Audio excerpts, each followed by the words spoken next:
Oi, pessoal. Vimos então a importância de Themis como a autoridade do direito e de Dike como o efetivo cumprimento desse direito. Veremos agora então qual é o papel de Atena nessa formação do conceito de justiça por meio da mitologia. Metis era reconhecida por ser a mais sábia entre os deuses e entre os homens. Ela personificava a prudência e a astúcia. Tinha na sua união com Zeus a representação divina de poder e sabedoria. Havia uma profecia de que seu destino seria dar à luz filhos de muita sabedoria. Primeira seria Atena, a que eles chamam de virgem de olhos glaucos ou de olhos brilhantes, de olhos penetrantes. São várias as traduções que se utilizam.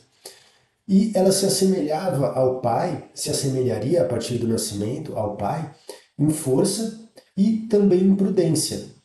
Mas dela nasceria um filho que seria admirável e que se tornaria soberano então entre os deuses e os homens. Mas olha só que coisa. Quando Metis estava prestes a dar à luz, Zeus fez o que o seu pai teria feito, ou até pior, porque Cronos esperava o filho nascer para depois engolir. Zeus engoliu Metis grávida e tudo. Diz Hesíodo que Zeus pretendia que a sabedoria de Atena o guiasse, indicando o caminho entre o bem e o mal.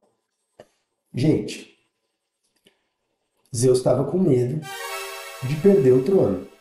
Tá? A profecia dizia que o filho de Atena se tornaria soberano entre os deuses e os homens.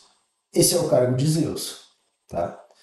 Lembra que eu falei que nessa passagem da tradição oral para a tradição literária houve um processo de depuração dos mitos? Eles tentaram esconder um pouco aquelas tramas, aquelas trapaças e tudo aquilo que pudesse ser mal, especialmente no que diz respeito a Zeus, que era então agora o soberano. Para mim, que isso foi uma tentativa, porque vamos combinar que você querer que ela o guie indicando bem ou mal não é desculpa para engolir a mulher grávida e tudo. Você poderia esperar ela nascer e pedir um conselho, não é verdade? Tudo bem. Zeus fez isso então, ele engoliu Metis ainda grávida, com a intenção de que a sabedoria de Atena o guiasse e o indicasse o caminho entre o bem e o mal. No entanto, Zeus foi tomado por fortes dores de cabeça. E o que estava acontecendo era que, na verdade, a gestação de Atena estava se dando em sua própria cabeça. Isso é algo muito interessante porque a justiça de Atena, ela nasce da razão. Atena também é a deusa da guerra. Mas vocês se lembram que também tem Ares, que é o deus da guerra? Qual é a diferença então? A diferença é que Atena é a deusa de uma guerra justa. Atena não entra em uma guerra se não for para defender a justiça. E apenas em último caso. Atena, ela é a estratégia militar. Ela é a sabedoria em combate. Ares, não. Ares, ele se deleita com a guerra. Ele tem prazer em guerrear. Ele realmente se torna, no momento da guerra, um selvagem. Muito diferente de Atena, que mantém ali a todo momento a sua postura, a sua frieza e é sempre tentando ali criar estratégias para que ela consiga obter ali a melhor justiça possível. Então, é sim muito simbólico que Atena venha a nascer da cabeça de Zeus, porque ela é fruto da razão, tá? Muito bem. Essa gestação se dava então na cabeça de Zeus, que ficou com muitas dores de cabeça e, não aguentando mais, pediu que Hefesto lhe abrisse a cabeça e lhe fizesse o parto. Hefesto era o deus dos ferreiros, dos artesãos e dos escultores. Agora, Hefesto era muito mais do que isso. Ele era extremamente engenhoso e inteligente.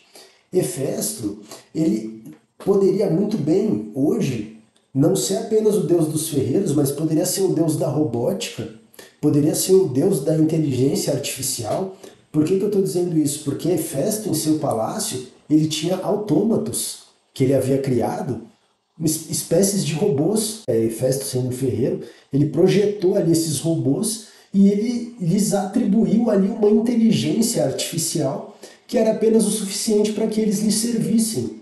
E esses autômatos, então, eles lhe auxiliavam ali nas atividades da casa, o auxiliavam ali na forja, no seu trabalho, enfim.